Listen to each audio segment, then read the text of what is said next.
Time for Voice of Indie. Your hosts today are Beem Weeks, author, producer, and marketing monster for independent multimedia publisher Fresh Ink Group, and Stephen Gies, author, producer, composer, and publisher for Fresh Ink Group. Hey, good evening, everybody. It's another Wednesday evening, and it's time for another episode of the Voice of Indie podcast. This is episode number 223. I'm your host, Beem Weeks, and with me is the little under the weather, Mr. Stephen Gies. How you doing tonight, Stephen? Yeah, fair to middling. Our excitement over having another podcast always perks me up, so hopefully I'll feel a little better here pretty soon. But it's been rainy down here in Alabama, and it's like the first time it's rained in, I think, 4 years, something like that. So wow. everything's soaking up in the ground now. In the past couple of weeks, last week our Halloween show did not happen. Apparently this show is happening, so we won the lottery today. But over the past week or two, I've managed to get out and around and have some fun. Went up to Nashville and saw Beat. Now, Beat is original members of the band King Crimson, like Tony Levin and Adrian Belew, who have put together basically a band now doing old King Crimson albums. And for you older people in the audience who are familiar with King Crimson, watch for that. They're on tour right now. It's Beat, B-E-A-T. That's pretty cool. But other than that, we've been putting out books and hearing about the successes of our authors. Abigail Hughini and Mary Smalls held an event in the past week and sold a bunch of books, met a lot of people, had some cool pictures taken by South Carolina State University that we're going to get copies of here pretty soon, show a few in the newsletter. But congratulations, ladies. They're out there shaking it and having some fun. Yeah, Nell Cooper, same thing. Here a few weeks ago, she was at the Lapeer District Library in Lapeer, Michigan, and she met a lot of people and sold like 18 books. And she's also going to be this weekend, Saturday, if you're in the Imlay City, Michigan area, Saturday at 11 a.m., she's going to be at the 4th Street Antiques in Imlay City, Michigan, and she will be signing books and having a good time, meeting people, and it's a meet and greet. So go over there and check her out if you're in that area. Yeah, there's a placard for that event in the newsletter today, too. If you forget the details, just check that newsletter and you can find it in there. And hey, and there's one on X as well. Yeah, and today was bonus day on the newsletter. She got 2 of them. We had a problem with the link, so we sent another one out and added a bunch more info about tonight's guest as well. So about an hour ago, you probably should have got a second newsletter with the current link. But hey, B.A. Johnson, she's the author of Illustrated Chapter Books, the 2 books in the Sassy series, and her 3rd book is Pandemonium in Puzzle Town, which is an allegory about inclusion and acceptance, and she's held a couple of events lately, too, and she's going to be sending us some pictures, too, but she's just having all kinds of fun, getting out there, meeting people, selling books, spreading the word. And what's great about these events is, Beem mentioned Nell selling 18 books at hers. 18 books is good. You know what I mean? That's very good. That's something to feel good about. That's 18 new fans, and it's getting it out there. But that's not the big payoff from these events. These events is meeting the people and spreading the word and having them be familiar with you. And that's how you get the loyal fans. And, so if you're not out there, if you're an author and you've got books out and you're not out there doing some kind of events, you need to be. So come on, people, get it going. Yeah, and talking about meeting people, that's the big thing. Robert G. Willscroft just did another Mile High Con and had success. Sold a bunch of books, but he met a bunch of people, and he's out there hobnobbing and making connections and meeting people who become new fans. And he had a great time. So congratulations to him on that. If you're a writer, start looking into these kind of things. Meet and greets, book signings, all that good stuff.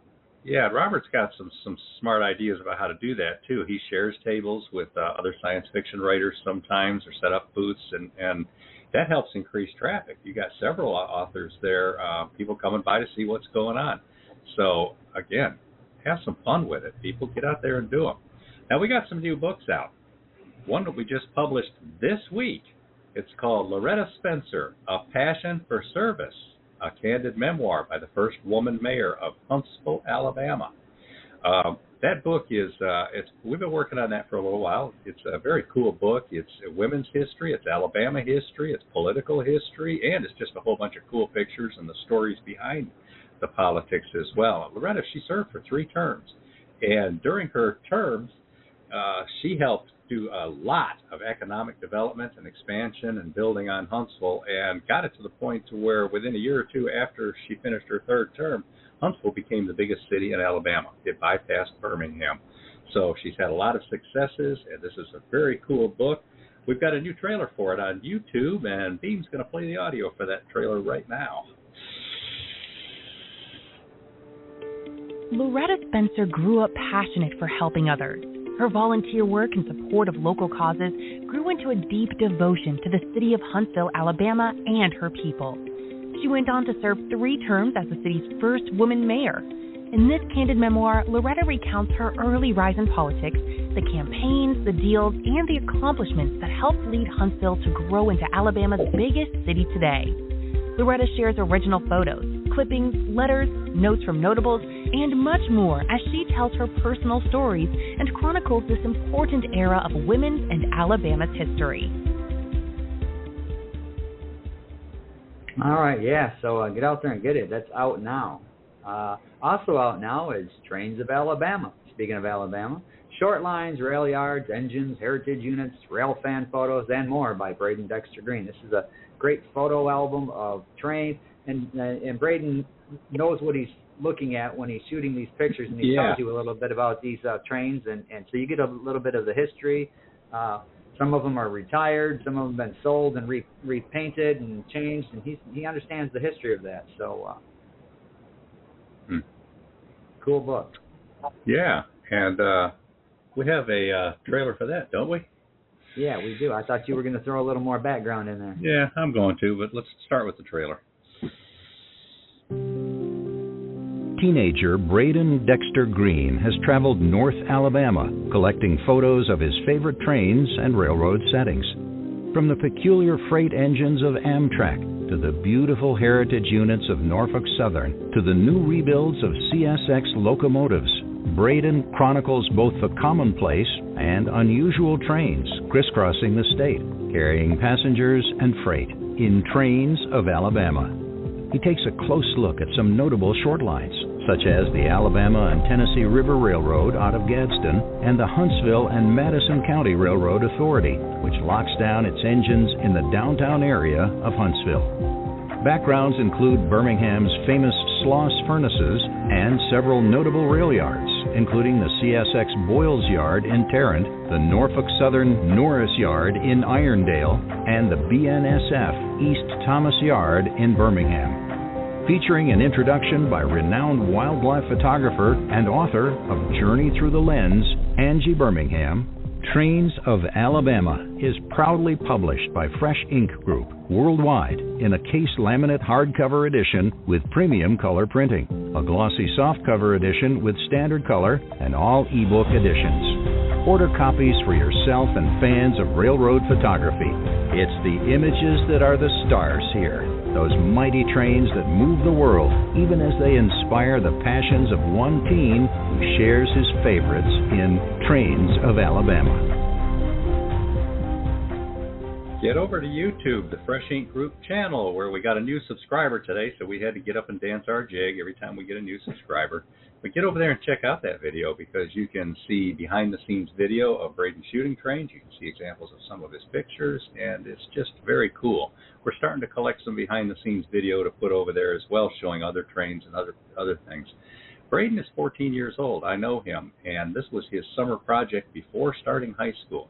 So he did a fine job. This is just a very cool book, and he's out there working on his second one already. Cool. Now over on X, we've got a couple of comments. Robert G. Williscroft says, "Yay, we're actually on the air," and yeah, we are, and it's a sad thing that's becoming a thing. Like Stephen said at the top of the show, it's we won the lottery tonight, so we got to be on the air. But talking about the Mile High Con, Robert says, not bad for an 82-year-old. And Verwayne Greenhoe, he says, "Good evening. It's raining like the wife and I should be boarding the Ark shortly. Good to hear you clearly. Good to have you in the audience, too." And if you want to drop a comment on Twitter or just give us a phone call and be part of the show tonight, here's how you can do that. Call 516-453-9902 right now with your questions or comments for tonight's guest. Or post a note on Twitter with hashtag Fresh Ink Group in the body of the tweet, and we'll read it on air. That's 516-453-9902 or hashtag Fresh Ink Group on Twitter. Yeah. Be there. All right. Let's roll a couple of these commercials and then meet tonight's guest. All right. In Journey Through the Lens, Creative Guide to Wildlife Photography, celebrated wildlife photographer Angie Birmingham introduces burgeoning photo takers to their photo equipment and helps them develop the techniques for stunning outdoor photography. From mastering exposure to optimizing focus and lighting, Angie shows how to find the right styles to tell visual stories and present compelling images. Learn landscape composition along with the best ways to shoot animals, birds, and flowers. Find out how skilled photographers capture all the details while manipulating backgrounds and moods. Order a digital copy in your favorite ebook format or collect a print edition in full-size paperback or case laminate hardcover. Available worldwide from your favorite bookseller. From newcomers to professionals, everybody who loves taking wildlife pictures will thrill at how easy Angie Birmingham makes it for you to continue your own journey through the lens.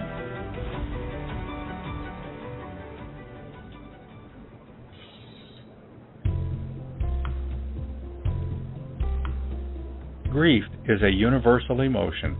From the first caveman who lost a friend to someone who left us this morning, grief will be a part of our lives at some point.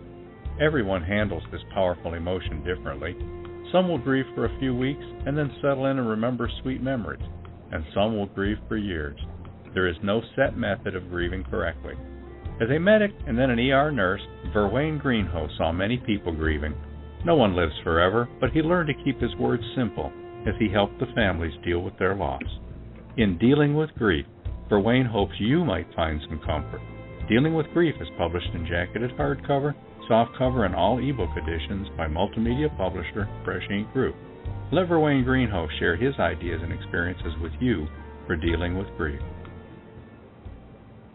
All right. Now, before we move on, over here on Twitter, X, Robert G. Williscroft announces they had 8 inches of snow in Denver today. Yeah, wow. Keep it. We don't want that over here. Yeah, well, you know, when a submariner says 8 inches, it's usually 3, but we won't go there. We've got a guest tonight. Our guest is Mary Schmidt. Now, Beem and I both know Mary and have known her for quite a while. Way back in the day, we were all in a club together. It was the kind of club where eventually every member gets crossways with the leader and has to leave. And Mary and I were two of the first people who managed to get crossways with the leader and get out of there. So we've kind of had a little bit of a kinship ever since. But we don't publish all of Mary's books. We've published a couple of them.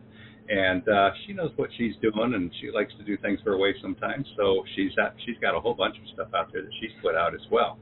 So let's meet Mary. Mary Schmidt writes under the pen name of S. Jackson, and she is a retired registered nurse who won the coveted Leora B. Stroop Bachelor of Science in Nursing Award for Outstanding Clinical Performance, Community Involvement and Academic Achievement in Nursing Award, while at Fort Hays State University. She's a member of the Catholic Church and has taught kindergarten catechism.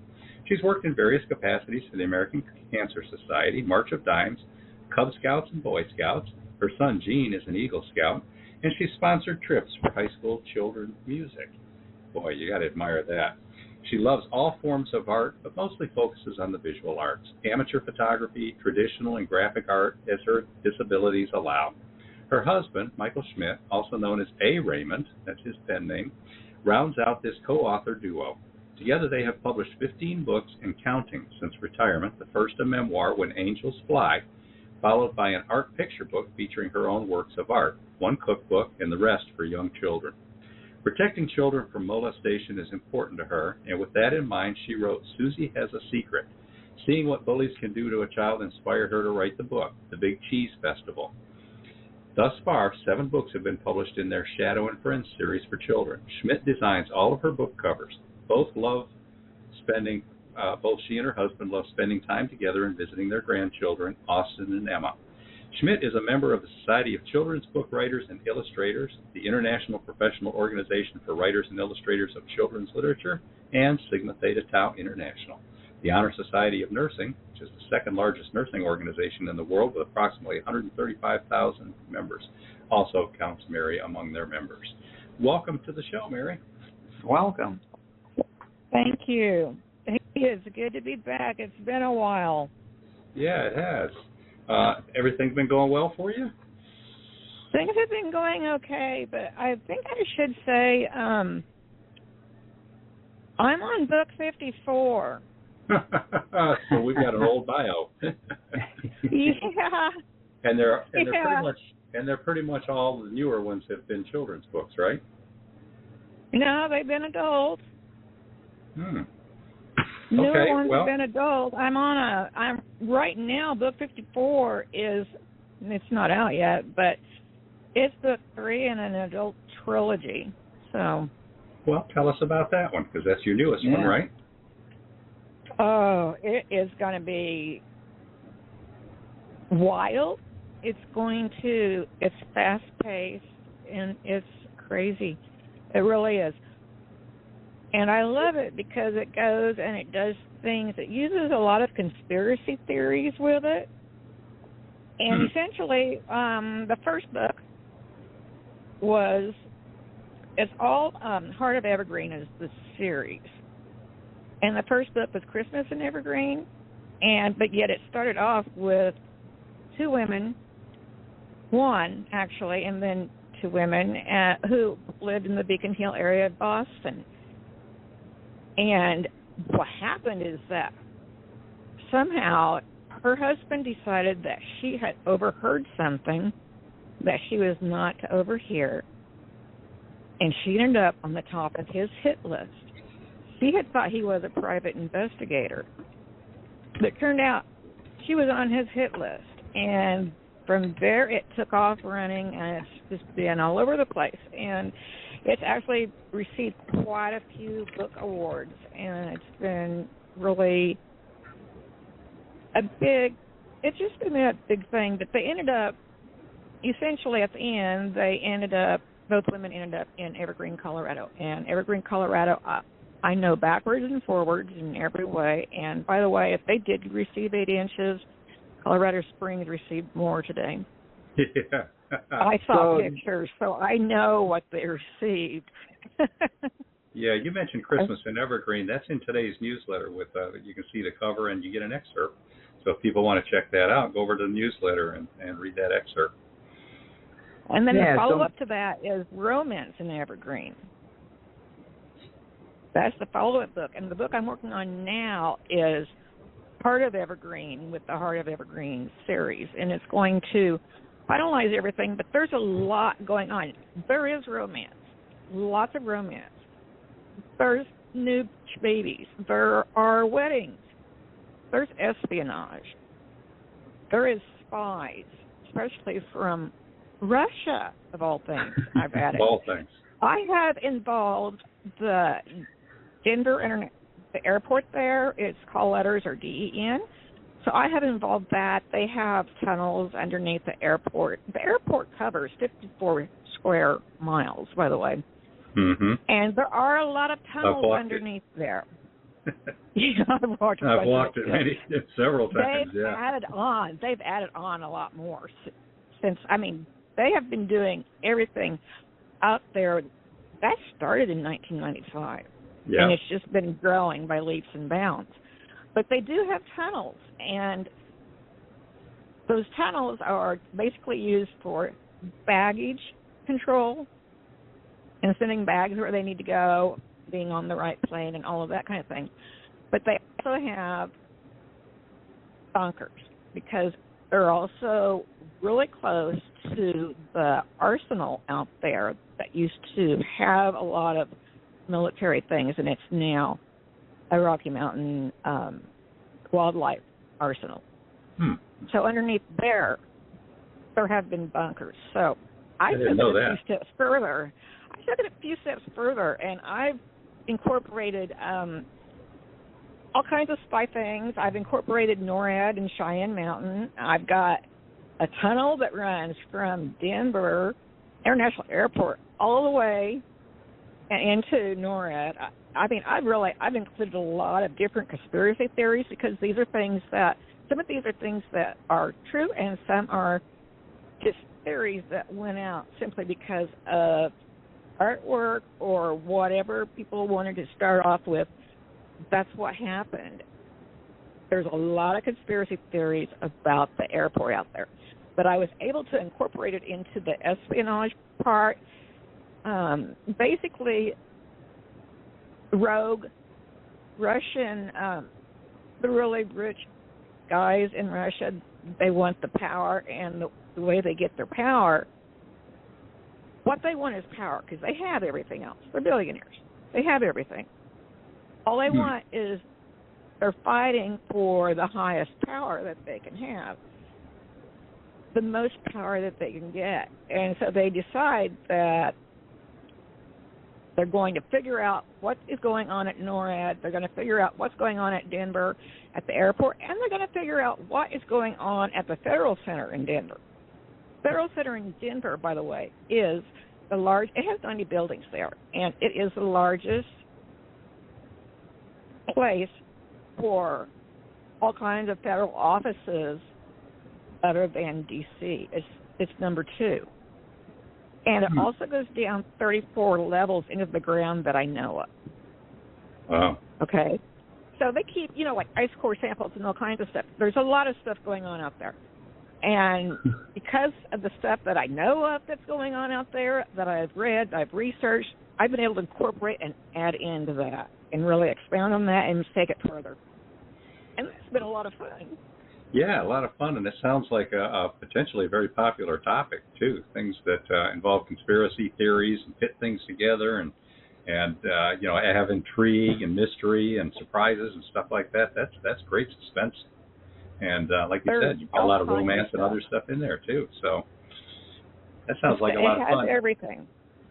Okay, you're talking about 3 books. Is this going to be an ongoing series? You anticipating 4 and 5? No, I'm capping this one at a trilogy.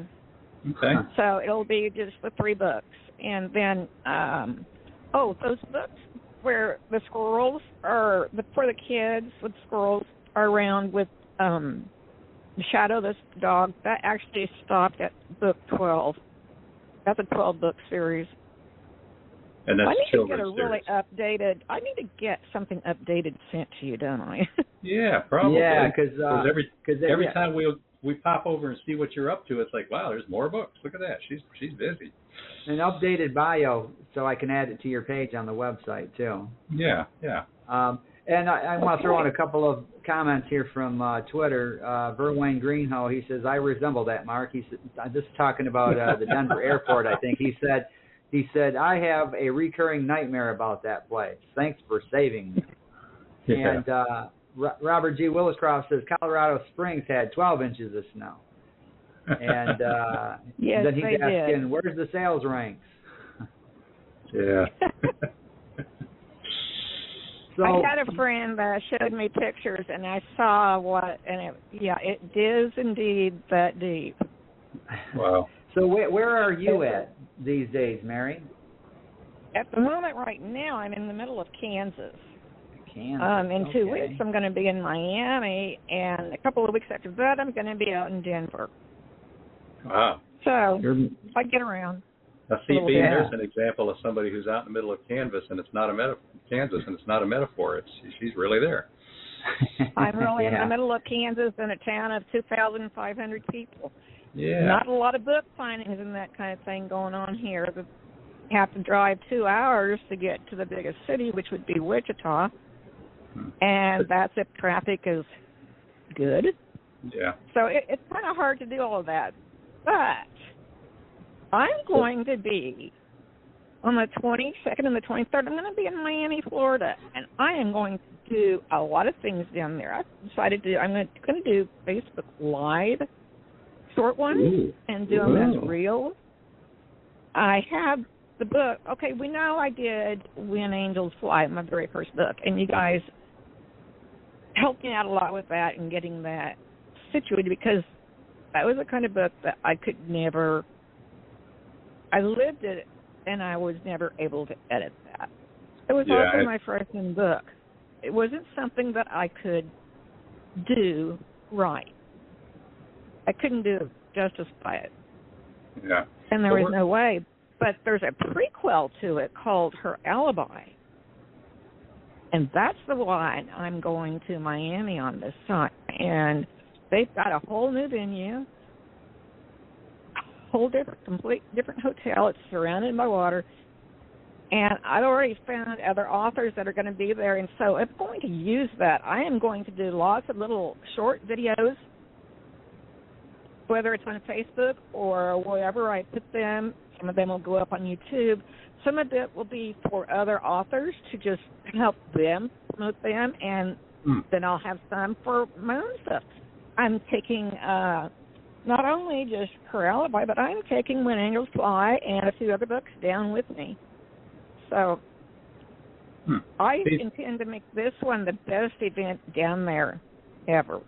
Have you done these kinds of things before, or are you trying something entirely new? I have, well, this is my fourth time to Miami, but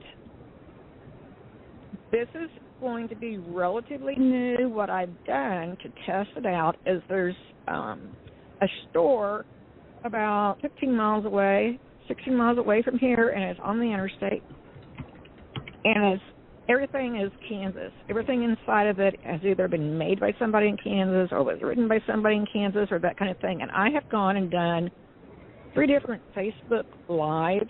Just walk in and decide to do some Facebook Live things and show some of the materials, some of the things that they have there. And then I go over to the book section, and I've got like 3 shelves that are all my books. Wow. So I don't just show my books. I show other books, too, when I do it. And it's fun because I can just talk. I can be looking at what I'm looking at and just be talking, and it's just natural. Kind of like the way I'm talking now, you know? Yeah. Exactly. So now you said you're going to Denver after that. What are you going to do in Denver?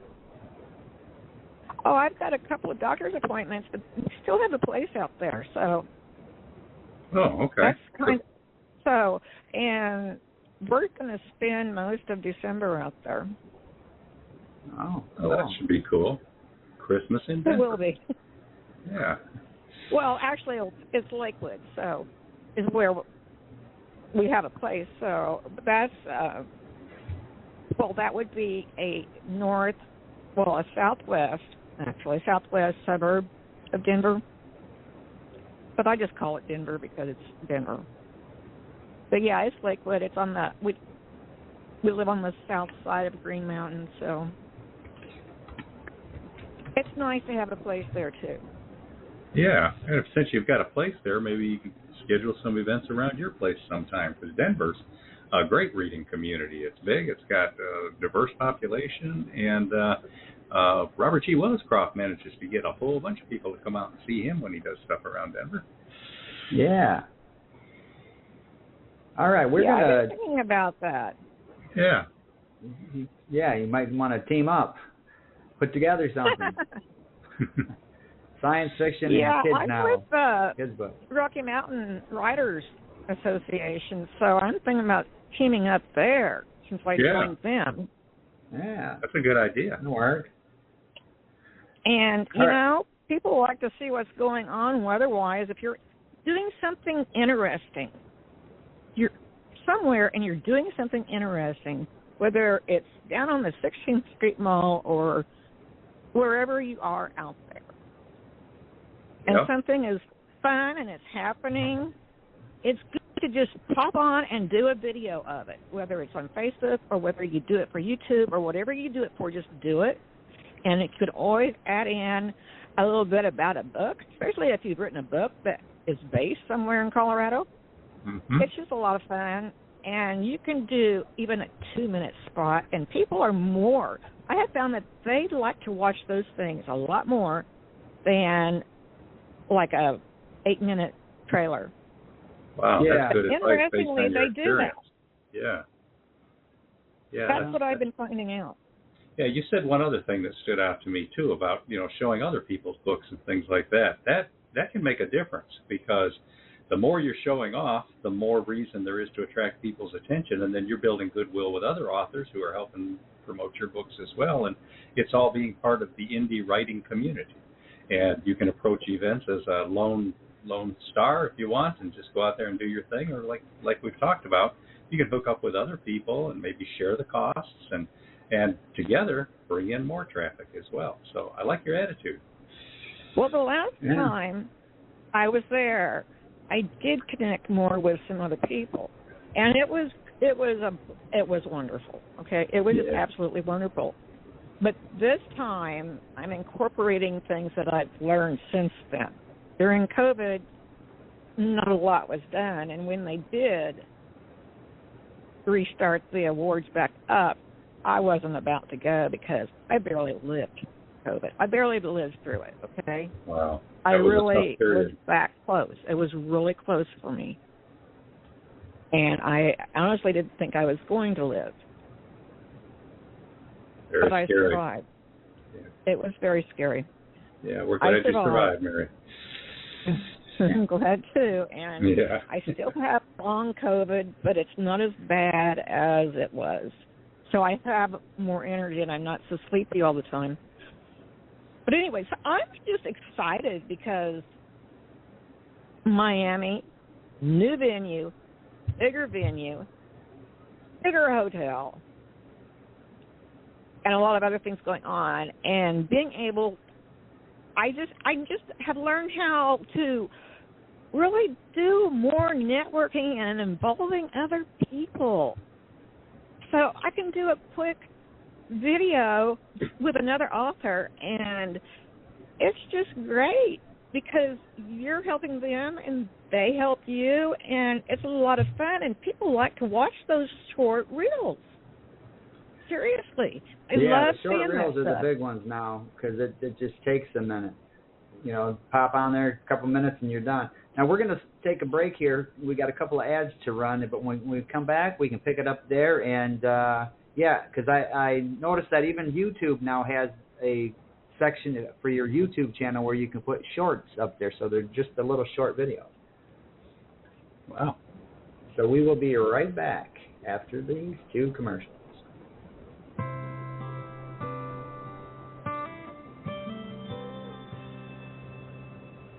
In 1948, 8-year-old Kay is at Oakdale, the Lapeer State Home in Michigan, where people of all ages with physical and mental aberrations come to live. Kay wonders why she is here and if she will ever leave. She cares for an infant who will not let anyone else feed her, and she has friends, especially a boy her age she calls Toe. When Kay and Toe grow close as teens, she discovers the home has scheduled surgery that will change her life. With the clothes she's wearing and the file containing her life story, Kay flees late one dark night. Toe tries to chase after her, but a fateful accident robs him of the chance to seek the love of his life. Will Kay ever experience the kind of family she has longed for? Published in jacketed hardcover, softcover, and all ebook editions by Fresh Ink Group, Nell Cooper's Nowhere to Go But Tomorrow is a historically accurate coming-of-age story about identity, belonging, and learning to choose one's own destiny. Read Nell Cooper's Nowhere to Go But Tomorrow.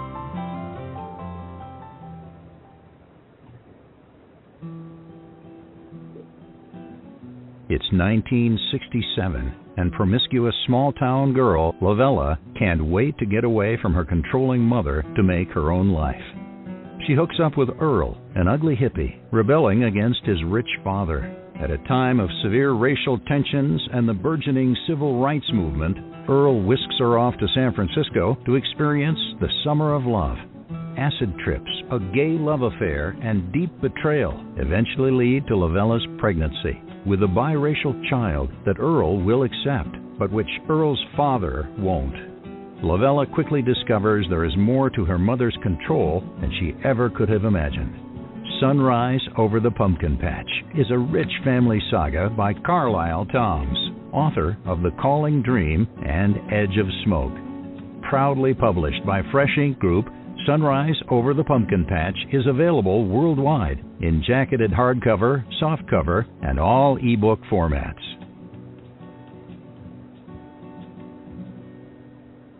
All right. We are talking with Mary Schmidt. And Mary, before we went to the break, you were talking about the short videos. I had mentioned that they have a new section on YouTube where you can post these little short videos. They're like 2 minutes and under, I think, something along those lines. Where can people find your short videos? Do you have them on a website, YouTube, Facebook? I sent my YouTube channel link to you guys earlier today. So it's in today's newsletter then, or should be. I think it is. Should be. Yeah. It should be. Okay. Because I did send the link. We'll right. make sure it's in next week's newsletter as well. So anybody who's interested in checking some of those out. But really, those, when you do spur of the moment things, even people just really like that. You know, it's not like, okay, this is how we're going to do blah, blah, blah. It's spur of the moment. You catch another author or you're somewhere and something interesting is happening, so you pop on, you do a quick video and a quick reel on it, and people I found they start following you because they want to see more. They're like they're nosy. They want to know more. Yeah. Now, listeners, if you would like to call in, if you have a question or a comment for Mary, 516-453-9902. 516-453-9902. We'd love to hear from you. So there you go. I'll go out on a limb here and say we'll send a free book to the first caller tonight. Ooh. And even let you pick which book it is. So, hey, there you go. Let's call Can't that beat and talk that. to Mary. Yeah. Now, Mary, you mentioned When Angels Fly. This is, I consider this your opus, your most important work in many ways because it's about your late son and the story behind what happened there. You've got the two books, When Angels Fly, and then you've got Sammy, Hero at Age 5, which is more from his point of view. Boy, that had to be a difficult thing to write. And now you've mentioned too that you have a prequel, Her Alibi. For those not familiar and those who are a little bit, tell us what is When Angels Fly? What is the story? What happened there? When Angels Fly is a memoir, and it's basically it is bits and pieces of my early life, and then bits and pieces of my life with my ex-husband, and then it goes into another part, which is actually when my youngest son, at age 4, he was diagnosed with cancer, nasopharyngeal cancer that had already extended up into his brain and spread to both lungs when he was finally diagnosed. One thing, before I start talking more about that book, there is something I do want to say, and this is from the medical side of me and also the mother. My son had a positive Epstein-Barr test when he was 4 years old. No one else in the family did. He did. He picked that germ up just from a grocery shopping cart. That's all it took, because he had been on antibiotics for a sinus infection that ended up turning out to be cancer, but his immune system, he was able to pick that up, and that's mononucleosis is what it is. You would never think a 4-year-old would have something like that, but he did. The thing that's interesting about it is that if a child gets that, or an adult, but especially a child, sometimes nasopharyngeal cancer comes from it. Epstein-Barr virus. I didn't know that. I didn't either. Yes, that's something that I think that all parents should be aware of, because that's what happened to my son. That's how he got his cancer. That's exactly how it went straight. You could actually do the research on your own, and you can see if it does that in children, and that's exactly what brought his on. So, now that said, he spent 7.5 months at KU Med, except for like 3 different weekends that I was able to take him home. And home was 230 miles away, so that's one way. So that was a tough thing, because also I, at that point, because he was so much inpatient and things were going very bad for him and things were happening all the time, I had to be there to be his advocate. And I learned really fast to pick your battles with the staff, because if somebody's late with an antibiotic, so be it. You don't know what's happened on the unit. You don't know what's been going on. But if somebody's late with requested pain medication past 30 minutes, then that's something that you would, we need to do better with that. So you have to pick your battles. But otherwise, you're going to alienate the staff, and you never want to do that. Trust me, you don't want to do that with the nursing staff. You want to keep them on your side. And that's just, you have to walk that balance. But you do need to advocate for your child when it's important. And I can't stress that enough. I saw children who didn't have parents there. They would be dropped off on a Friday, and they wouldn't get picked up until Sunday evening. That's crazy. That's just, It is. As a parent, you would need to be involved, as you said, being the advocate, but just also being the comfort for the child. Mm-hmm. Right. And most parents who had children that had a long-term disease, they were there for their children, okay? We always talked together and everything. But it would be the ones who were more interested in partying, and they would bring their child to the ER, and their child would have tummy aches and all kinds of things going on, and so they'd end up being admitted because they'd be maybe a little dehydrated and everything, and they wanted to make sure the child was okay. Well, the parents wouldn't come back until following Sunday, and that happened a lot at KU Med That's unconscionable. in Kansas City. It is. Yeah. It is. Now, while I was at KU Med and I was keeping notes every day, I was writing journals. So my book came about because of the journals that I kept. But the other interesting thing is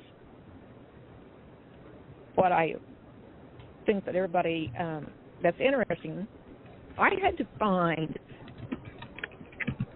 to actually give my middle child, I gave him to the care of a registered babysitter who could be watching him 24/7 because my ex that I was divorcing and my mother were very evil, and they wanted to take him away from me, and I wasn't going to have it.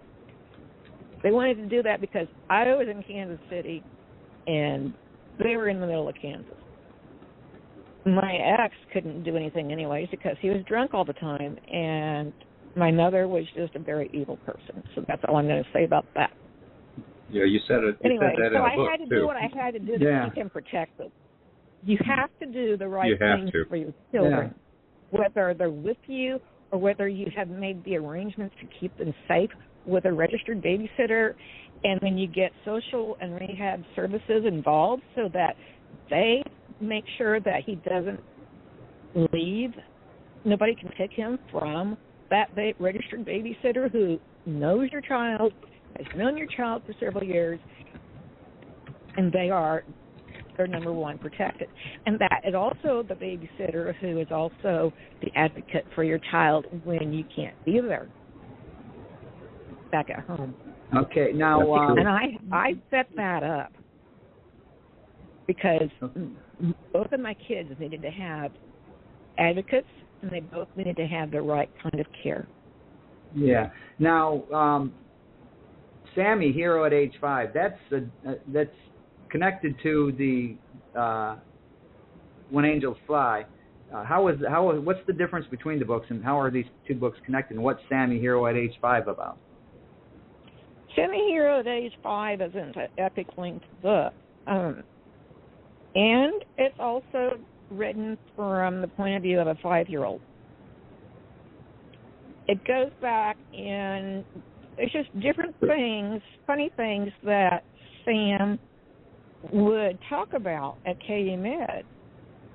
See, I kept journals, and so when he would talk about things, I'd take a little note that, okay, this is what we've been talking about today.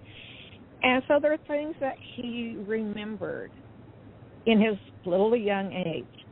And some of them are hilarious, and others are kind of scary, but he always had thought that I had eyes in the back of my head because I always knew what he was up to. Yeah, and so there's a lot of fun moments in the book, but ultimately it does come down to him being a hero at age 5 because when he passed away, he was cancer-free. He beat his cancer battle. It was stage 4, and he beat it. The reason I can say he beat it is because I told them that there would be an autopsy done. Said, I want to know what happened, what went wrong. I want to know all of this. And throughout that, everything that they checked, there were no cancer cells found anywhere. What was left that showed up on the scans was dead cancer tissue. Wow. That the body was slowly trying to get rid of, and through the lymphatic system and so forth. So that's how he became a hero, is because he won his battle. He beat the battle. The good He was guy, a hero. He was a hero. And a great little guy too. You read the book, you get to know him. You've got to love him, And of course, it's going to be heartbreaking, but that's all part of the story. So Her Alibi is the prequel. Is this out yet now? Her Alibi is out, and it's dark. It's not very many pages. Actually, it's 76 pages. Because I could only write so much about my mother was evil, okay? I'm telling you, she was evil. She was undiagnosed with bipolar and schizophrenia. And growing up, we kids didn't know any better. But anyways, I go into some of the things that she did to us kids, and it's really crazy, and you have to wonder what is going on in that woman's mind. And then I go further into it. When I was with my ex, my mother never once came to visit me for the first 2 years until January of 1982. Then she decides she's going to pop over to where we live in the evening in the cold of winter, and she wants to sit and talk and have fun and joke around. And then at a certain point, she decides to ask me, these Harold would kill themselves. And it's like, where the heck did that question come from, Harold being my stepfather? And I said, no, he would never do that. And she said, well, are you sure? And I said, yeah, he would never do that. So why are you worried about that? And if you're worried, why aren't you with him right now? Well, I just wanted to talk and visit with you. It's been a long time. Well, it ended up the next morning I found out that he had been shot. Oh. Now, my stepfather, Harold, he was also on the local police force, and he knew guns. He knew them very well. If Harold wanted to take himself out, he would have shot himself in the head. But that's not where he was shot. He was shot in the abdomen. And because it was so cold out, the blood congealed a little bit, and he didn't bleed as much. And anyway, so he was, of course, taken to the hospital. I know that she went and figured she'd probably be dead, and he wasn't. So he had to go to the hospital, and she took the gun, and she hid it for 2 weeks, and it was just a mess. But she used me as an alibi that night. She used me. Because when I was asked more than once, was she here? How long was she here? How many hours was she here? And I had to tell them. She used me as her alibi. What person does that to their kid? Yeah. I don't get it. Now, he didn't die from that wound, although I will say that at one point when he was coughing because he had some pneumonia, and because abdominal sutures and everything, they all opened up again. And some of his intestines kind of spilled out, and so they had to take him back into surgery. And they repaired that, too, but in the end, pneumonia got him.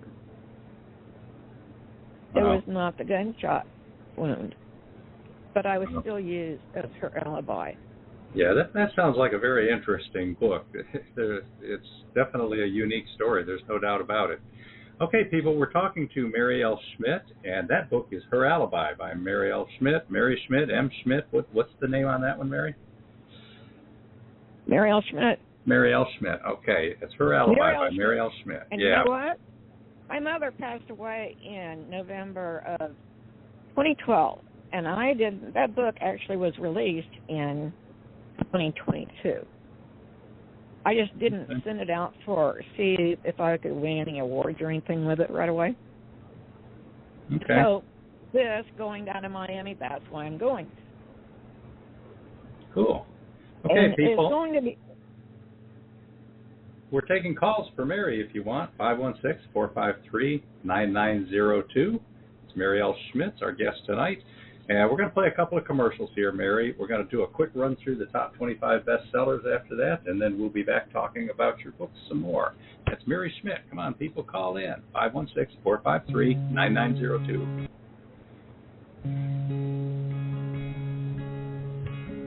Kids can get hungry sometimes while on chemo, says 5-year-old Sammy, having a good day despite the malignant tumor invading his brain. Based on true events from the 1980s, Sammy's story is imagined by his mother and brother, authors M. Schmidt and Jean D. Donnelly, as if the young boy might tell it himself. The result is gripping. Told in 2 parts, Sammy's account first invites us into the everyday middle American lives of a mom and her 2 boys. Sammy is a sweet, good-hearted kid, even as he faces the most difficult challenges in Part 2, Cancer Arrived. Here Sammy talks us through hospital trips and procedures, the hardest parts as well as moments of simple joy. It is not always possible to survive such a grim diagnosis, so Sammy and his family must embrace the smaller victories from one day to the next. Finally, our young hero is given one last opportunity to find his own unique path toward triumph. Adults and teens will find Sammy's story compelling, as will older children ready to confront such a challenging subject. Grab your own copy and several gift copies of Sammy's story in dust-jacketed, cloth-bound hardcover, trade paperback, or whatever ebook format you favor, from Barnes & Noble's Nook and Amazon's Kindle to Kobo, iTunes, Google Play, and more. Sammy, Hero at Age 5, is proudly published by Fresh Ink Group. Sammy, Hero at Age 5. Listen closely as Sammy tells us all what matters most.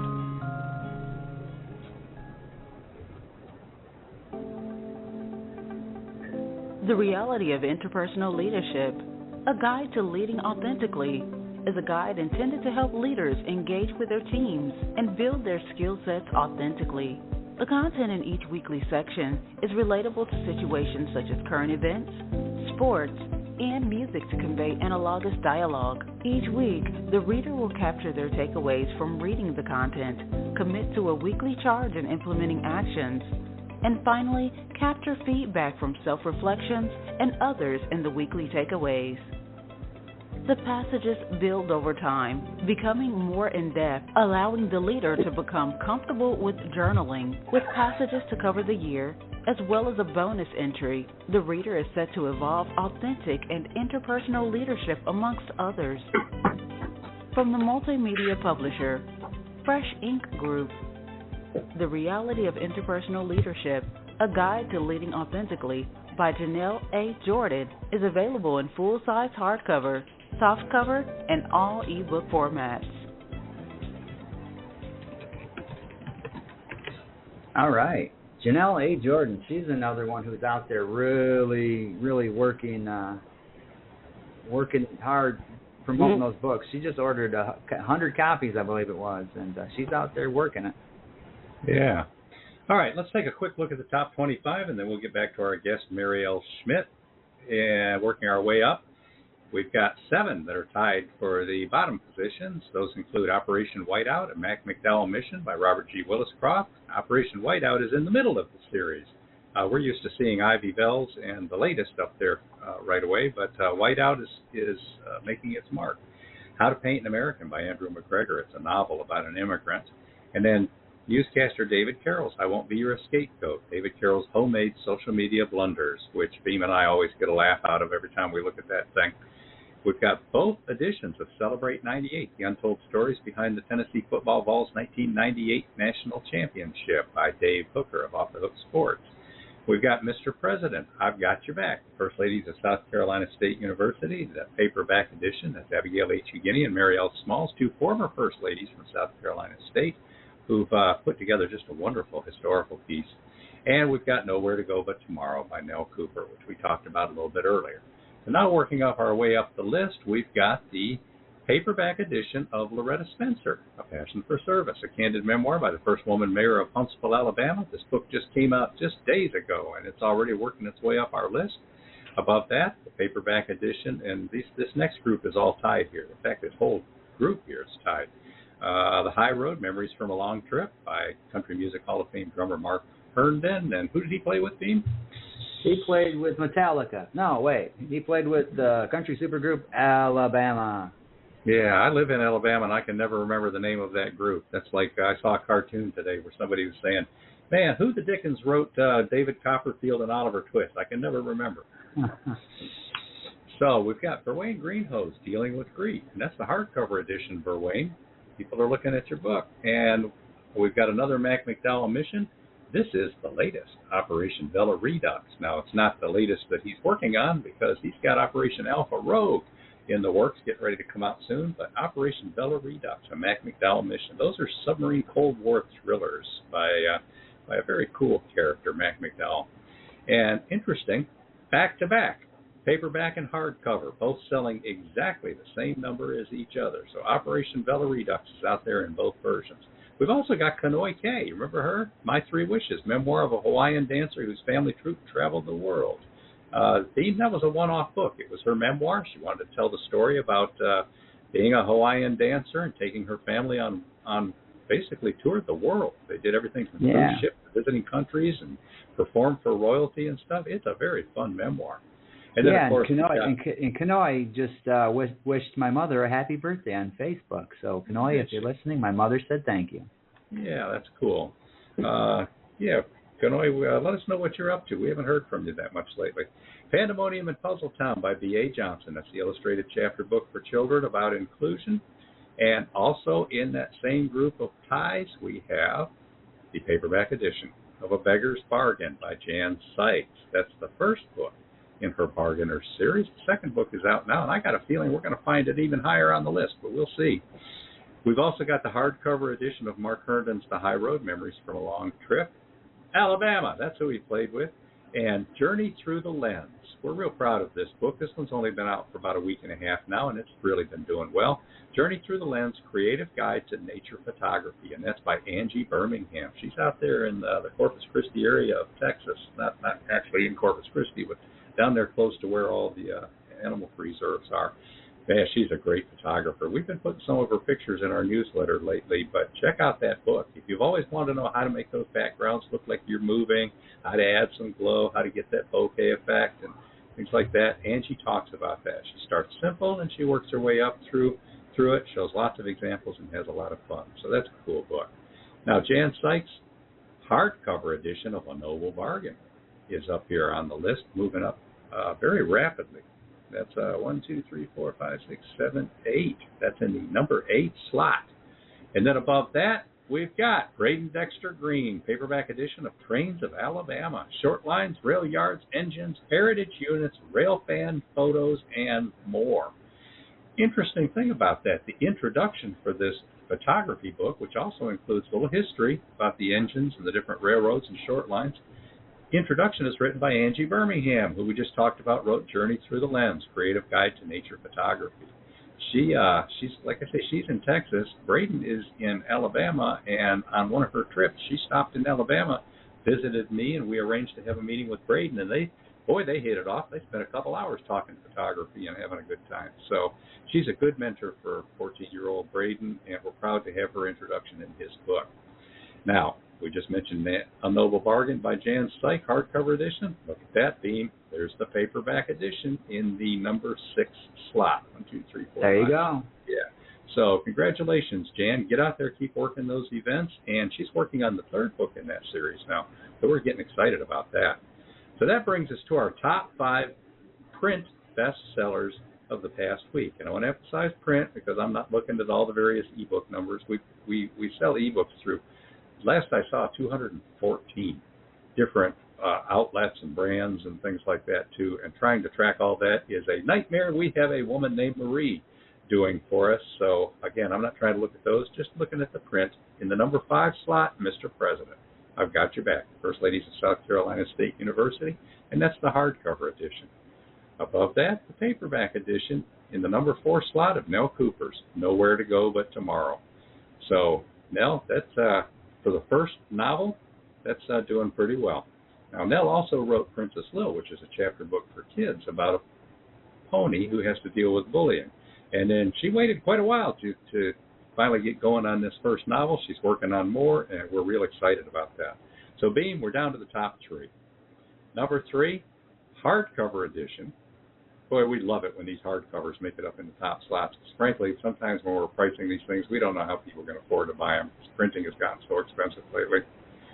Loretta Spencer, A Passion for Service, a candid memoir by the first woman mayor of Huntsville, Alabama. It's been out for a couple of days now. You can't even see the cover on a lot of retailers yet. And that's unfortunately true with Braden Dexter Green's train book as well.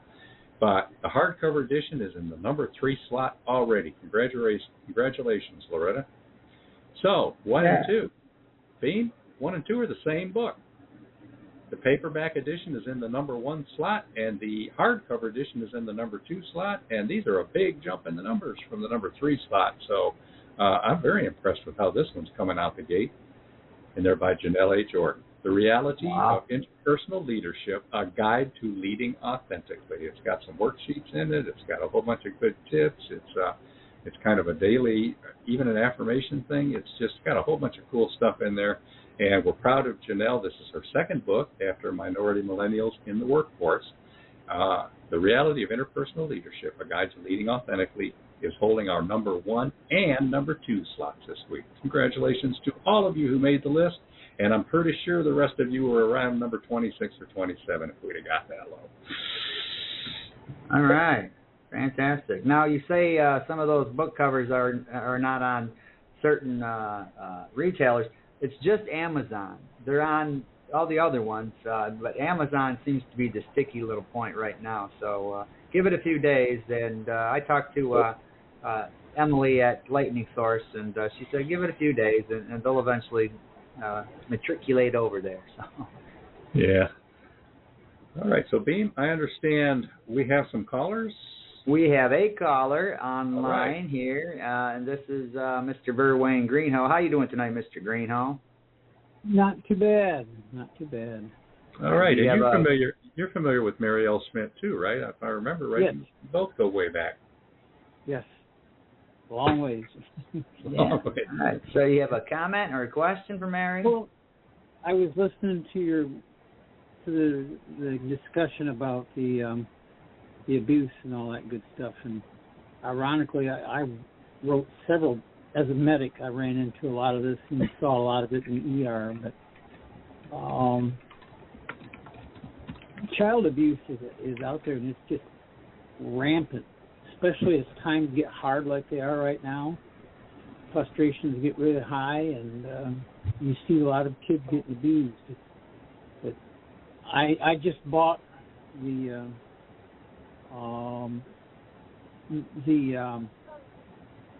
Kindle version of one of your stories there. I'm going to see what I give it a read and see where we go. All right. Have you read any of other Mary's material? No, but I'm right now. I'm probably in a reading mood. I've got too many plots going through my head right now, and maybe it just do me some good to settle down and read for a little bit and see what I can do. Yeah, well, that always helps. Mary Schmidt deserves to be at the top of that list right now. Okay. Well, like I said, I've already bought one. I've got some Amazon credit coming, so I'll probably buy another one. Yeah. Which book did you get? So, Say that again. Which book did you get? It was a second. Let me go back here and go through the Amazon. It was about the little boy who was in the hospital there. Okay. About her son, yeah. Would that be When Angels Fly, or the one from his point of view? Yes, When Angels Sam? Fly. That's the When one. Angels Fly. Okay. Right. That's my very first book. So. Yeah. Thank you. It looked like it was a good read, and like I said, I've been around too much of that.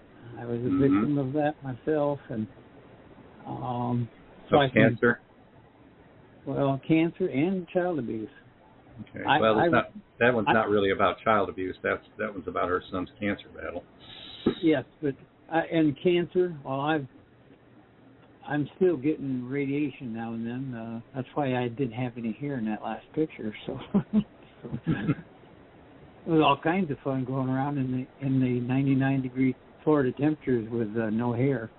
Well, we thought it was one of those hurricanes that came through there, blew your wig off. Yeah, well, exactly. Well, we've had 4 of them since I've been here, and 3 of them have been a direct hit to this town, and the other one just drowned us. So. All right. Well, thank you I got to for tell calling you, in. When Angels Fly can be a little difficult to read sometimes, but that's why you want to read it. So, you know, it's an important book. It's an important story. And, of course, we'd like you to get over there and leave a 5-star review after you. That's the key right there. Yeah. Well, thanks for calling in. Wife is going to read it first, and then I'm next. Well, hey, 2 5-star reviews. There you go. All right. Thanks for calling, Verwayne. You're welcome. Thank you. Thank you. We'll talk to you later. Thank you. We're talking to Mary Schmidt, and there's still a little bit of time to call in if someone wants to, 516-453-9902. And, Mary, we haven't talked much about your children's books yet, and you've got quite a few of them. You did mention the one series that you ended at 12. Do you have other children's books? What's going on with your children's stories? The most recent children's book is Tommy Curl. And he's shy, so he hides in a shell.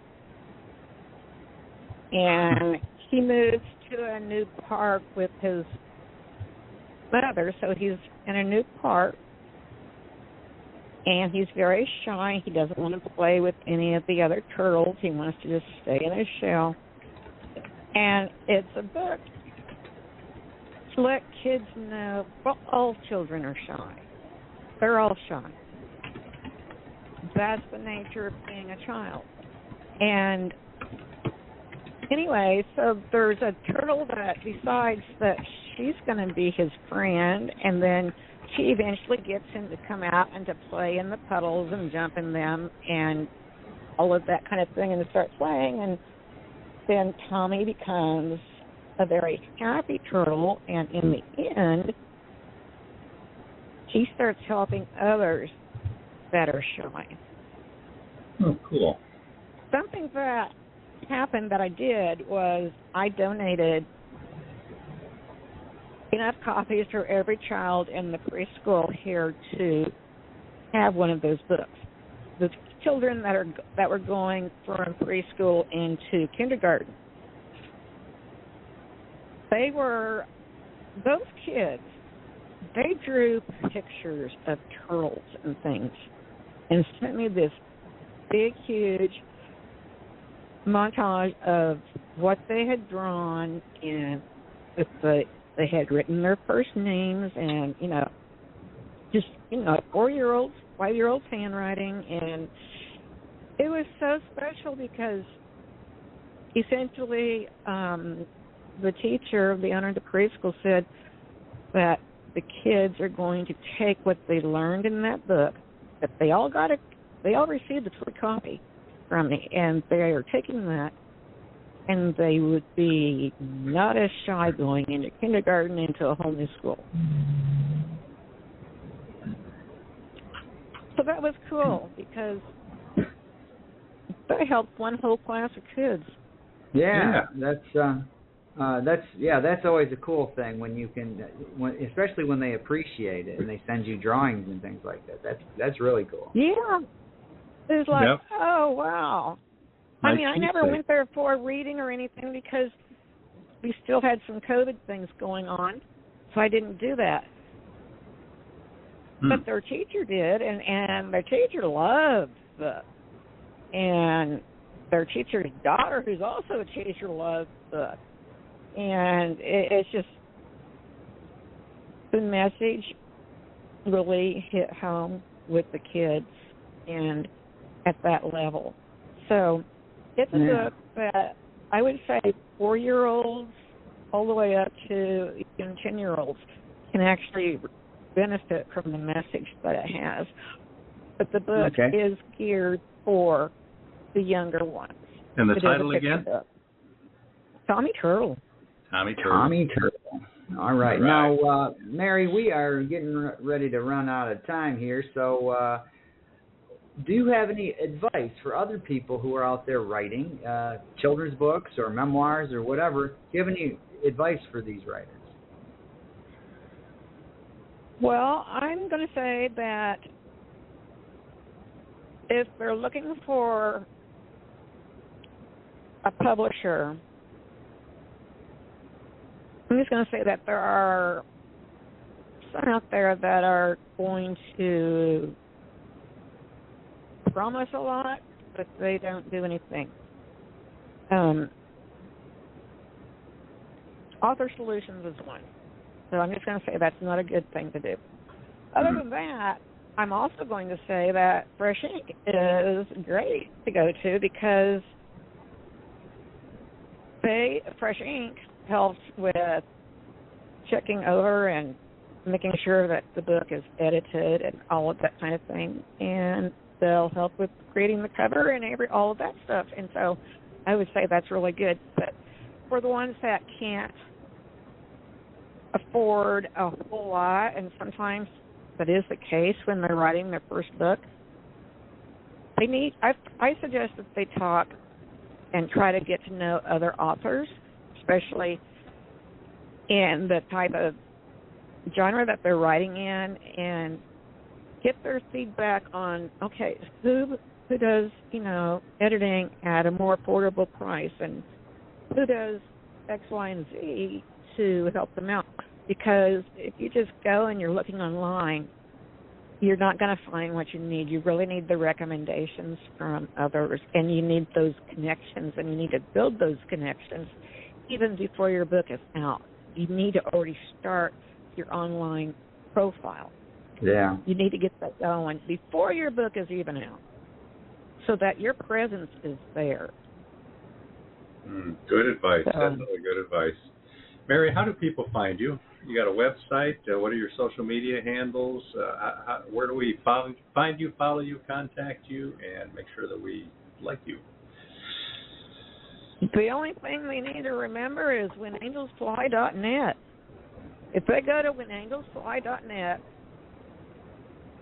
there's a page with all of my links and everything on it. And all the books are on it, plus I blog books. Whenever I read a book, I blog it. I also blog for another group of people, Coffee Pot Book Club. I do like to put their books on, so I do offer that. Also, and this is for anybody that's listening, and anybody that you have that you want to mention it to, Gary, but I do author interviews. Those are free. Okay. So if you have an author, I do author interviews. I do try to keep my blog family friendly, and so I draw the line at erotica and satanic. But other than that, I do author interviews, and so I have a form and everything. They can fill it out. They can send me their book covers. They can send a snippet of their book. They can do whatever they want, and I will incorporate it into a blog post form, and I will give them the link, and then they can share and use that wherever they want. All right, authors, pay attention to that, and you can find Mary at whenangelsfly.net. Check out her books, check out her kids' books, and her newest one, Her Alibi, which is the prequel to the story about her son's fight with cancer, which is told in When Angels Fly, and again from his point of view in Sammy Hero at age 5. So, Mary Schmidt, it's been great having you on the show. It's been a little while since we've talked, so it's nice catching up again. It's been nice catching up. Yes, it has. Yeah. All right. Now, people, we have not been scheduling very far out in advance because, you know, we've been having a little bit of unreliability with the host of our blogging podcasting platform here. So right now we've only got Bill Yarborough next week scheduled. And keep watching that newsletter. If you haven't subscribed, get over to freshinkgroup.com and subscribe to it to find out who our upcoming guests are going to be. But we know that we're going to have Loretta Spencer, who's the former mayor of Huntsville, Alabama. She's free to be on the show in the coming weeks. Braden Dexter Green, the 14-year-old who's out there shooting pictures of trains and telling us the stories behind them. He's going to be a guest on the show as well. So as soon as we get those scheduled, we'll let you know. Yeah. All right. So we will see everybody again next week. Thank you again, Mary. Thanks, Mary. We got to get you on sooner. We got to get you on sooner again next time. Yeah. All right. And make sure you tell your authors, I'll blog for them. Yeah. Free author interviews. There you go. Yeah, there you go. All right. We will see everybody next week with Bill Yarborough, and we're going to throw a few commercials in here on the way out. So take care, everybody. All right. Bye. Bye.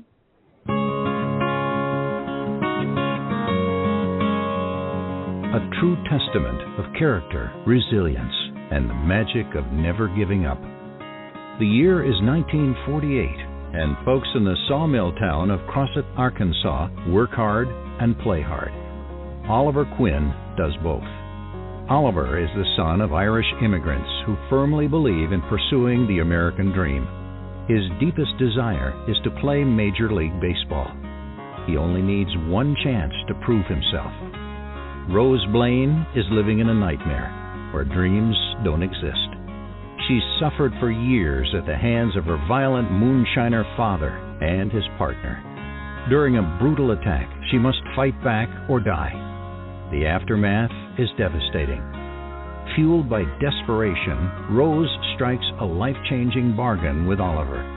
If he'll take her and her brother to St. Louis, Missouri, she'll introduce Oliver to her uncle, a baseball legend. While their journey is fraught with unseen perils, they forge an unbreakable bond and make surprising allies. When destiny throws them a curveball, they must find the courage to create a hopeful future out of the ashes of shattered dreams with newfound fortitude.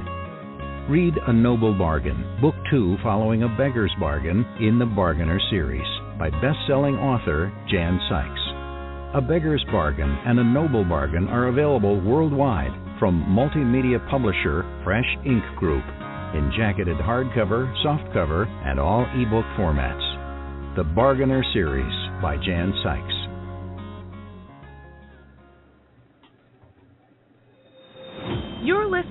to The Voice of Indie.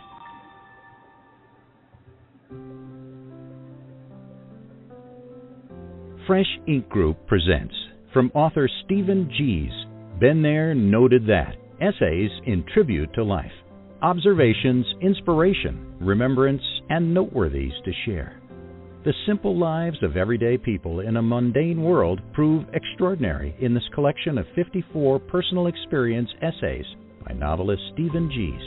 The eclectic mix of memoir, commentary, humor, and appreciation covers a wide range of topics, each illustrated by artists and photographers from the Fresh Ink Group.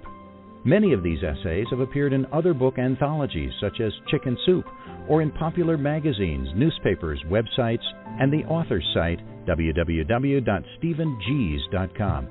Some appear in this collection for the first time. Some pieces may resonate in ways that touch you deeply.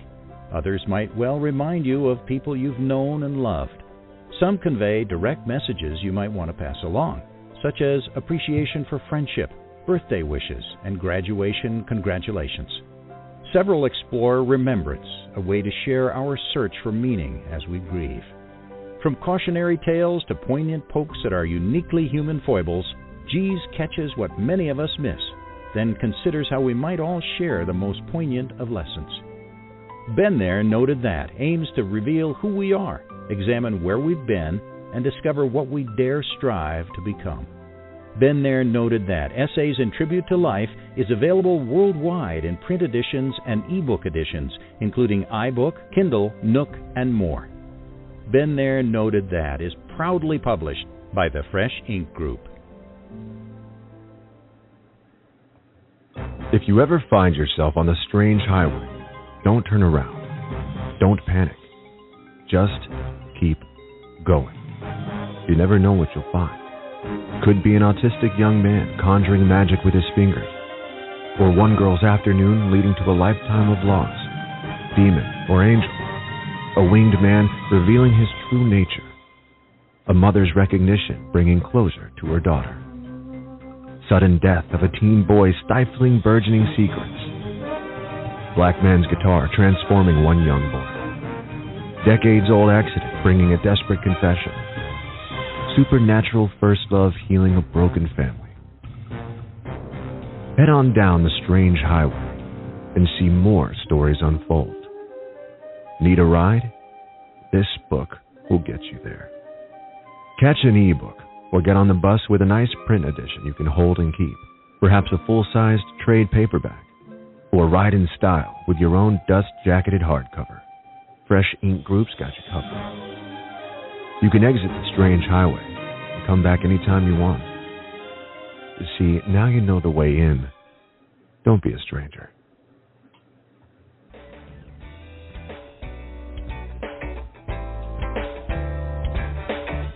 You've been a part of Voice of Indie, a production of Fresh Ink Group. Spread the word, support our guests, then find us at freshinkgroup.com and be sure to hashtag Fresh Ink Group.